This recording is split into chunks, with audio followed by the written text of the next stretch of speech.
دیکھیں، اگر آپ ایک دن لیتے ہیں سنڈے، اور فار ایگزامپل سنڈے کو کسی کو بھی ڈینگی کا بخار ہوتا ہے، تو سنڈے میں اگر آپ 6 دن ایڈ کریں تو کون سا دن بن جائے گا؟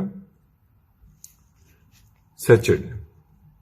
اسی طرح اب آپ ایگزامپل لیں کہ ایک بڑا سارا پیالہ ہے اور اس میں آپ پانی ڈالتے جا رہے ہیں، لیکن اس پیالے میں کیونکہ کچھ سوراخ ہوئے ہوئے ہیں تو وہ سارا پانی آپ کا باہر چلا جاتا ہے، اس میں سے کچھ پانی۔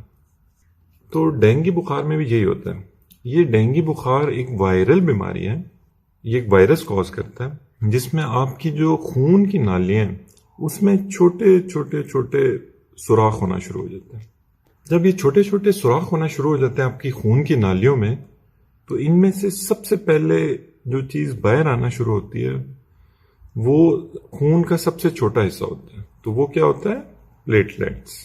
تو کیونکہ پلیٹلیٹس باہر آنا شروع ہو جاتے ہیں، اس لیے پلیٹلیٹس آپ کے کم ہونا شروع ہو جائیں گے۔ فار ایگزامپل اگر آپ کے پہلے دن آپ کے 170 پلیٹلیٹس ہیں، تو دوسرے دن جب ڈینگی بخار آپ کو ہونا شروع ہوگا تو دوسرے دن ہو سکتا ہے آپ کے 150 رہ جائیں، تیسرے دن ہو سکتا ہے آپ کے 100 رہ جائیں، اس کے بعد چوتھے دن 75 رہ جائیں، اس کے بعد 5ویں دن 50 رہ جائیں۔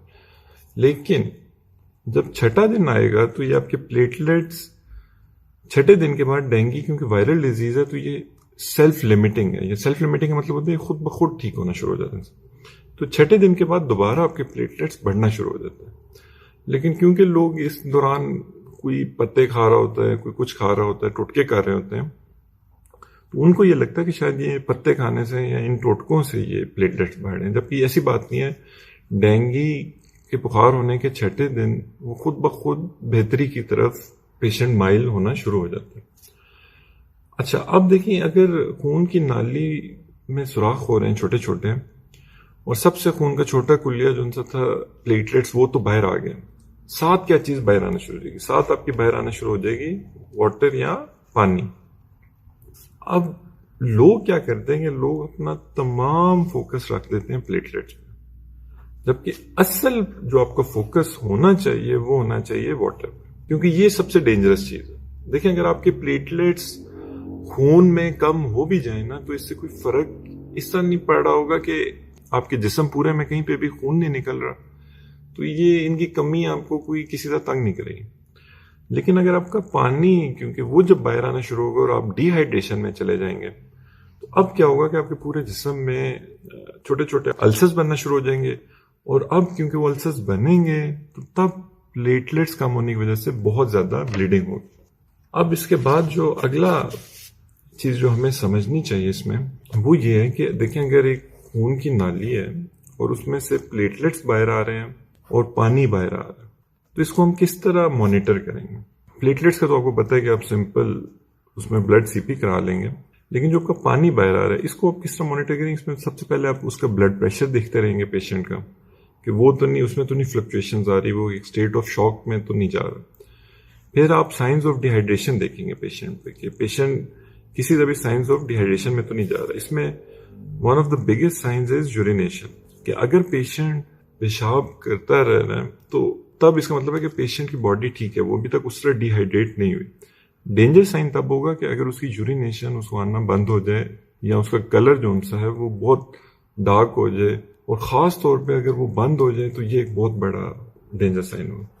پھر ہم پلس پریشر کو بھی دیکھتے ہیں، یہ بھی اگر ڈی ہائیڈریشن میں پیشنٹ جا رہا ہوگا تو یہ بھی اس کی خراب ہونا شروع ہو جائے گی۔ ساتھ ساتھ ہم واٹر کو، کہ وہ جو باہر اسکیپ کر رہی ہے اس کو دیکھنے کے لیے کہ وہ کن کن کمپارٹمنٹس میں جا رہی ہے، تو ہم الٹرا ساؤنڈ بھی اس پیشنٹ کے کراتے جائیں گے۔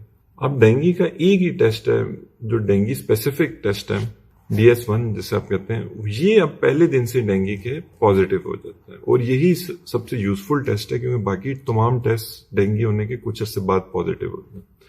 اب آپ نے کرنا کیا ہے؟ دیکھیں اب آپ نے گھبرانا اس میں اس طرح نہیں ہے کہ آپ سمپلی آپ فوکس کریں گے آپ پیشنٹ کو کس طرح میکسیمم ری ہائیڈریٹ کر سکتے ہیں، اور کس طرح آپ اس کو ڈی ہائیڈریٹ ہونے سے بچا سکتے ہیں۔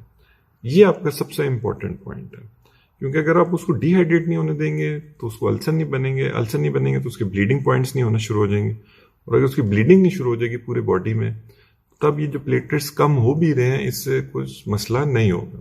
تو یہ ایک بالکل بیسک کانسیپٹ ہے کہ ڈینگی کیوں ہوتا ہے اور کیوں. اور پھر آپ یہ بھی دیکھیں کہ یہ چھٹے دن آپ کے ڈینگی بخار خود بخود جب آپ کو ہوا اس کے چھٹے دن یہ خود بخود یہ بہتری کی طرف پیشنٹ آپ کا ہونا شروع ہو جائے گا. تو اس کی کوئی خاص ٹریٹمنٹ نہیں ہے, کوئی ویکسین نہیں ہے, کوئی ایسی دوائی نہیں ہے جو ڈینگی کے خلاف کام کرے.